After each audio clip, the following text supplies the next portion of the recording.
Hello, today I want to share with you the conversation I had with a client towards the end of yesterday afternoon.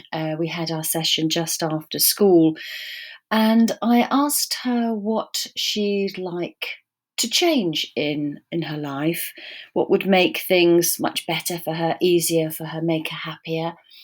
And what she wanted was to be able to go into school not thinking about all the things that could go wrong. She said that every morning she starts feeling sick before she goes into school. Then she gets a headache, and she's thinking about everything that could go wrong. And those things included things like my friends not talking to me, not knowing what to say, not being able to answer a question in class.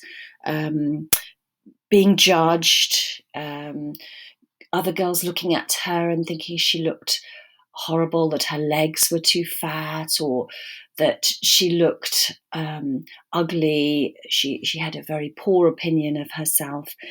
And she imagined that everywhere she went in school, everything she did, that the other girls were judging her and finding fault with her and criticizing her behind her back.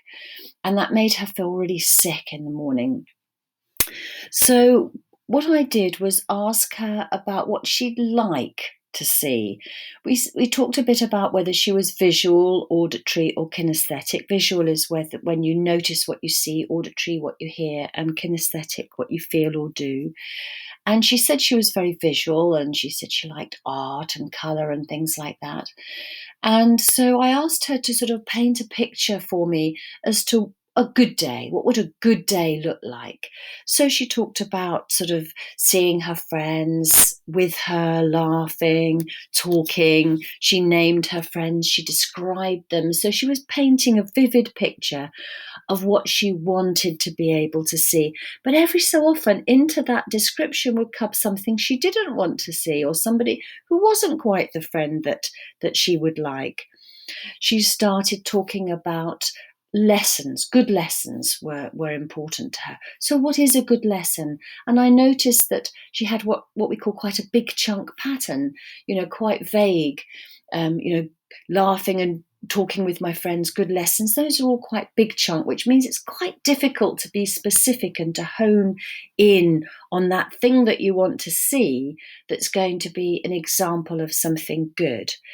So good lessons meant sitting next to someone that she liked, somebody that she could feel relaxed with and talk with. But again, instead of saying feeling relaxed, somebody that I don't feel anxious with.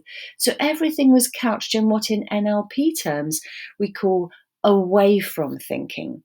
Away from thinking. Towards thinking is where we're thinking about what we do want. Away from thinking is what we don't want.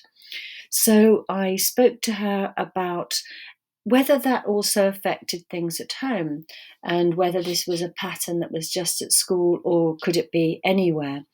And she said that yes, at home she also thought about what she didn't want. She didn't want to do the chores. She didn't want to do them when mum asked her to do them. She didn't like the chores. She didn't like the chores she was given. And she didn't like mum getting cross with her because she hadn't done them. So there's a lot of negativity in her life. We talked about how how she felt very uncomfortable about her body.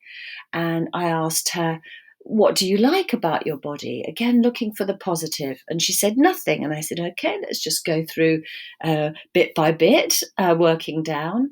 And actually, she did like her eyes, her teeth, her hair, her forehead, and her neck. So we'd got, I think, 6 things that she liked about her body. And so when you look at what you do want and start thinking more about that, you start feeling more positive. So she said that she'd like to feel more confident. She'd like to feel more positive. She'd like to focus on having a good time rather than not worrying about what other people say, which is what she spends a lot of time doing. We talked about the law of attraction, how if we put out there into our sort of energy field what we don't want, what happens then is we sort of become super sensitive to it happening. So if we say to ourselves, "Oh, I don't want to go into school, nobody will talk to me," you're almost going in with a label on your head saying, "No one's going to talk to me." And you've certainly programmed your mind to look out for that, to look for evidence of it. And of course, you'll find it. If you look hard enough, you're definitely going to find what it is you're looking for. So instead, how about putting out there what you do want, what you'd like to see, and how you'd like to be treated, how you'd like to engage with friends at school. So this is really for those of you, and I know there's quite a few who have children that don't want to go into school. I had an email, in fact, overnight from another mum wanting me to see her daughter about this. So if you have a child that's reluctant to go into school, feels a bit sick, feels a bit uncomfortable before they go into school, and is worrying about all the things that could happen, think about this. We need towards thinking. Ask the sort of questions that I've just been talking about what would a good day look like? If you're not sure whether they're visual, auditory, or kinesthetic, a good question is, what would a good day look, sound, and feel like?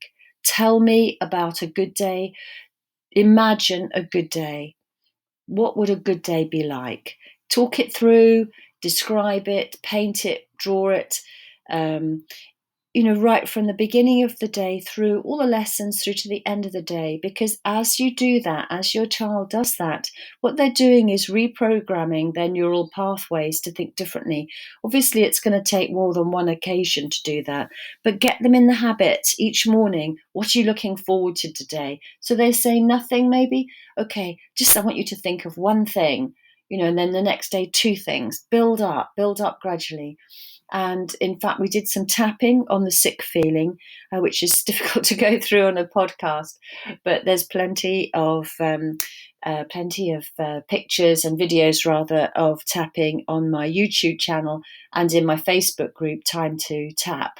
So, and if you'd like me to go through a tapping sort of routine that you can do with your child before they go to school, just get in touch via the email on this on Substack. So I really hope that helps. Okay, bye.